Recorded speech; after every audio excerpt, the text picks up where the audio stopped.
అందరికీ praise the lord.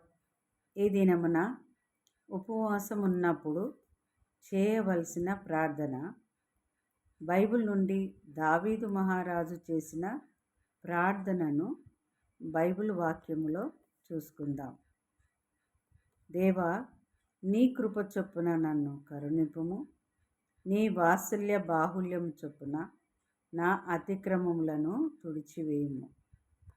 నా దోషం పోవునట్లు నన్ను బాగుగా కడుగుము, నా పాపం పోవునట్లు నన్ను పవిత్రపరచుము.